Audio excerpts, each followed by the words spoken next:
تو یہ ایک سوال ہے اعلیٰ حضرت رحمۃ اللہ علیہ کے پاس جو پیش کیا گیا. تو ایک تو یہ ہے کہ یہ جو جواب میں اعلیٰ حضرت رحمۃ اللہ علیہ کا موقف ہے اس میں تو اول سے آخر تک سارا مورد الزام ٹھہرائے یزید کو گیا ہے کہ یزید نے مسجد نبوی شریف میں گھوڑے باندھے، یزید نے اہل بیت اطہار پہ ظلم کیا، اور یہاں تک کہ اعلیٰ حضرت کہتے ہیں کہ مدینہ طیبہ کی پاک دامن پارسائیں 3 شبانہ روز اپنے خبیث لشکر پر حلال کر دیں، یعنی وہ یزید کا جو مدینہ منورہ پہ حملہ تھا.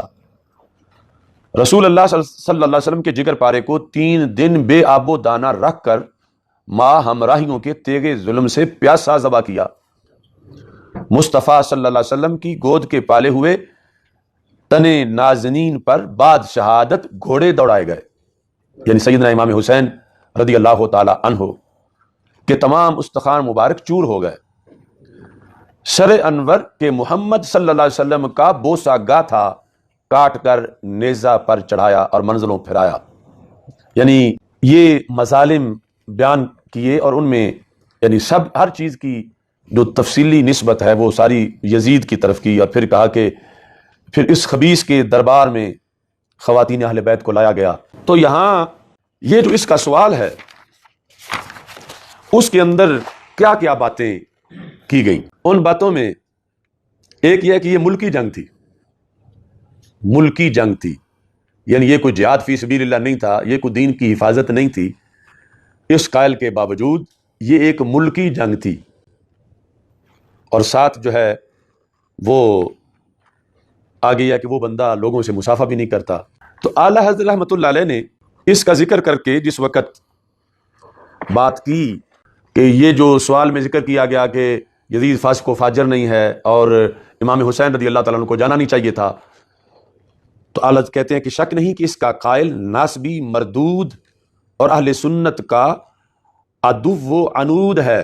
ایسے گمراہ بد دین سے مسئلہ مصافحہ کی شکایت بے سود ہے. یعنی تم یہ روتے ہو کہ اس نے مسلمانوں کا دل دکھایا کہ سلام نہیں لیا.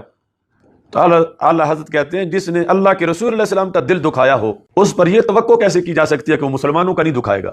یعنی اس نے اللہ تعالیٰ کے رسول صلی اللہ علیہ وسلم کا دل دکھایا اس حکیم نے جس کے بارے میں مسئلہ پوچھا گیا، اور اس نے سیدہ فاطمہ الزہرا رضی اللہ تعالی عنہا کا دل دکھایا، اور اس نے حضرت مولا علی رضی اللہ تعالی عنہ کا دل دکھایا ہے. اب یہ الفاظ جو اعلیٰ حضرت رحمۃ اللہ علیہ نے یہاں استعمال کیے کہ اس حکیم نے کہا ہے کہ یہ ایک ملکی جنگ تھی، اور ان لفظوں کو یعنی امام حسین رضی اللہ تعالی عنہ کو اور کوئی اس نے سری گالی نہیں دی، یعنی یہ کہا کہ وہ فاسق و فاجر نہیں تھا یزید اور انہیں جانا نہیں چاہیے تھا اور یہ ایک ملکی جنگ تھی. تو اعلیٰ حضرت کہتے ہیں کہ ایسے گمراہ بد دین سے مسئلہ مصافحہ کی شکایت بے سود ہے.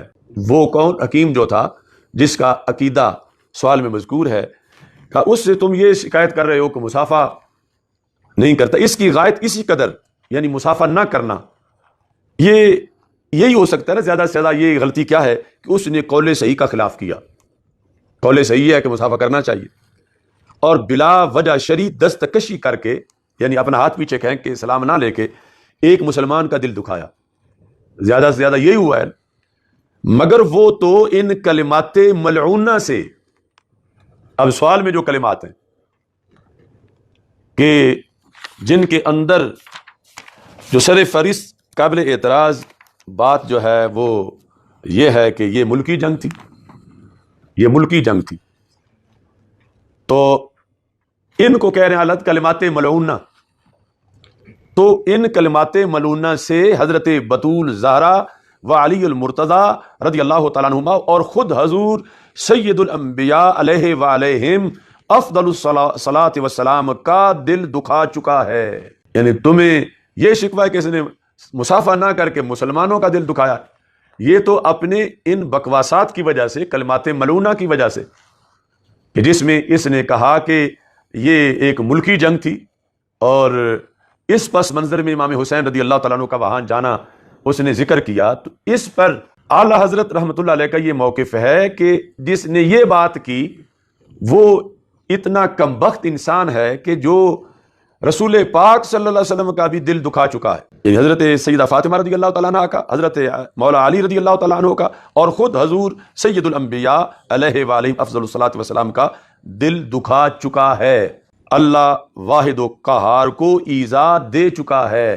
تو یہ الفاظ اصل خلاصہ ہیں سارا سوال کی وضاحت کا، یعنی اعلیٰ حضرت رحمۃ اللہ علیہ کا اس حد تک یعنی موقف ہے یزید کے مقابلے میں کہ اس کی اتنی سی حمایت جیسے اس قائل نے کی ہے، اس حمایت کا، اور امام صاحب کے بارے میں، امام حسین رضی اللہ تعالیٰ عنہ کے بارے میں صرف یہ کہنا کہ ملکی جنگ تھی، یہ کیا حملہ ہے کہا کہ اتنا بڑا کہ اس سے حضرت فاطمہ رضی اللہ تعالیٰ عنہ کا دل دکھایا گیا ہے، حضرت مولا علی رضی اللہ تعالیٰ عنہ کا دل دکھایا گیا ہے، خود رسول پاک صلی اللہ علیہ وسلم کا دل دکھایا گیا ہے، بلکہ اللہ تک مسئلہ پہنچا ہے کہ اللہ تعالیٰ کو ایذا دی گئی ہے۔